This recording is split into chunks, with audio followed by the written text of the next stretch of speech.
Hey there. I'm still wearing my apron because I like it. I cooked dinner with it. It's just, I don't know. It's bright, it's cheery, it's fun. I'm pulling some cards and 3 flew out. I think it's 3 from my animal tarot deck. What animal is that? Ooh, the Lovers. Bee. Fertility and spiritual choice. So if you're watching this, for some reason, you're meant to get some messages from this reading. Okay, let me just pick up these cards. Okay, so I'll go over these. We have the whale, the cricket, and the porcupine. But let's talk about this bee.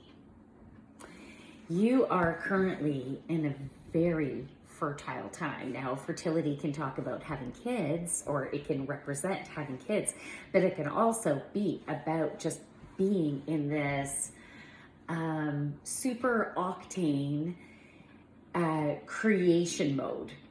And so wherever you are focused is what you're creating. You have an opportunity right now to accelerate at high speed. So I keep getting this image of the steam train and just building and building of energy. So for your career, you have an opportunity of building and building and building speed in that area, but also within relationships. So if you're looking for a particular relationship in a certain area of your life where you will feel fulfilled and loved and have a partnership of equality and respect. I'm sending you love, buddy. And you are so worthy of that. So when you truly believe that and you set that intention to bring people or enhance current relationships, it is so. And the relationships that are in alignment with you are currently going into weaving deeper connections energetically within the heart, and also increasing the passion and connection with communication. And communication can happen in so many different ways, right? You can communicate with someone physically.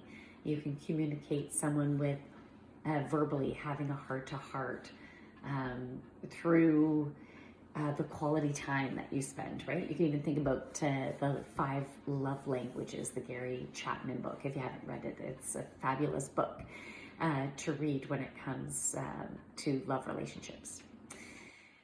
Okay, I'm gonna go into the porcupine now. Balancing work and play. So yes, it is a time to get stuff done. There's stuff that needs to get done, and you can write your lists, your tasks of the things that you need to get done. But something that is of equal importance is making sure that you get the rest that you need. You might not be sleeping very well right now, having disruption in your sleep, or maybe you're go, go, go, and then you just need that downtime. So you might find you're a little bit more sensitive and need the little extra bit of rest and being more conscious of even the foods that you're putting into your body. Making sure that I'm getting lots of vegetables and warmth in your foods and broths, soups, things that you're making homemade rather than packaged foods right now, and intentionally putting love into it is really going to help you to create balance physically, mentally, emotionally, spiritually. Okay, so these fell right beside each other like this. So we have the cricket, sensitive intuition, and power of belief. So know you are creating abundance and awesomeness. And if you have these big aspirations, trust that they're going to happen, but there just might be a process in it. Something else might need to happen now. And then that evolves to something else, and then something else. Allow the universe to fill in the blanks for you, bring you the abundance and the prosperity in a way that's in beautiful alignment and divine timing. Sometimes certain things need to happen in order for you to find the connections in order to get to that awesome be all end all goal, right? Even though there's always going to be goals that are coming up and up. So trust also that where you are right now, of course, is perfection. And you might have recently been getting these intuitive hits of inspiration, ideas and inspiration. Trust in those, act on them. You must move forward in some way to start building some momentum. Even if you don't get a ton of stuff done, get at least one thing done, and then the next thing you'll be inspired to do the next, and you'll be just inspired to do the next while you have that balance between work and play, and trust it is all unfolding in that way. I needed to rhyme that for some reason. Okay, then it was whale, right? So this was right next to it. Judgment, new depths of creativity. Whew. Okay, so whale energy is very powerful, so intuitive. And if you think about how whales communicate through sensor location? I don't quite have the word. So it's through vibrations through the water. So sound, vibrations, echolocation.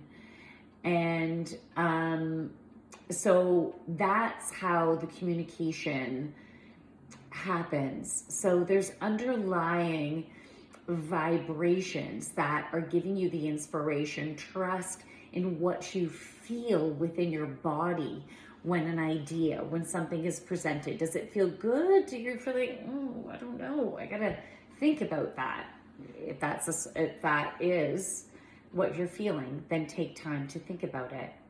So just trust in the way you're feeling. Give yourself some processing time so you can have clarity, because you could potentially have an old pattern of thought and reaction that could prevent you from moving forward. So you need the time to process. Ask yourself, is this really true for me at this time? And if it's not, then be open to what a new, vibrant potential perspective can be.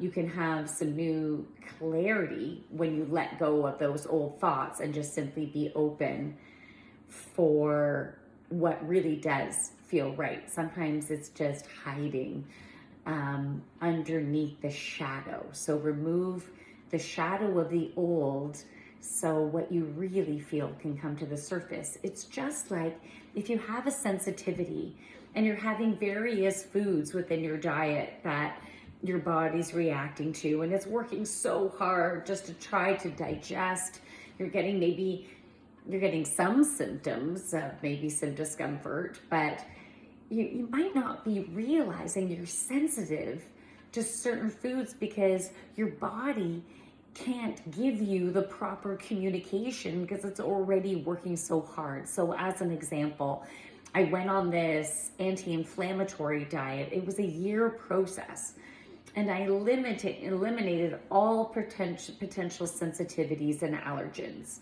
And then I would add one thing in at a time for 3 days and track my energy, my emotions, my sleep patterns, any physical reactions. And then I would take it back out again. And then I would add something else new for 3 days. And so when I was doing this process, I was still, adding, taking out, so then my body could communicate just about that one thing I was having. And what I discovered is that when I had avocado, I would get this rash down my arms. I was like, what the heck is that? And so my body was like, hey, this doesn't work for you. And I was like, okay, thanks. I'm going to take that out. So when it comes to whether it's food or whether it's a reaction to a situation, Sometimes you need to really be clear about how you're reacting. Be an observer of it, so you have an opportunity of removing an old pattern. Once you see it clearly, you're like, oh, I don't need to feel that way. And it's like pushing it away. So I feel like today that judgment at the top is about you taking an opportunity to be the judge, to be the observer, take in all the evidence, and you decide. So new depths of creativity is being able to create from a place of clarity of what you really want. You know, I've been looking back at my career. I've had so many different jobs. So many different jobs. All different fields, doing different things, you know, from recreation programmer to aquatic programmer to computer trainer, to the assistant to a general manager of a recruiting company, to being a community resource coordinator for a municipality, to being an events coordinator for a theater. It was a nonprofit, to work with youth in crisis. I have been personal trainer, yoga instructor, intuitive, channeling messages. I've done a lot of things, TV host. So with each of these, a general manager to a fitness club. Anyways, I guess I don't have to get them all out. We'll be here for a long time. But it was all a process in me learning about what I like and what I don't like, what I love, what I'm good at, what tires me, what exhausts me, what creates anxiety, right? So it's been a beautiful learning process about learning about me, who I am. So with this clarity, I can now go into new depths of creativity that's coming from my true creative essence. The more you really know yourself, the more you can just dance in your own unique creative passion. So it's a beautiful time. Time to create. Busy bees, let's get that fertility going. From the light within me, I honor the light within you. Namaste.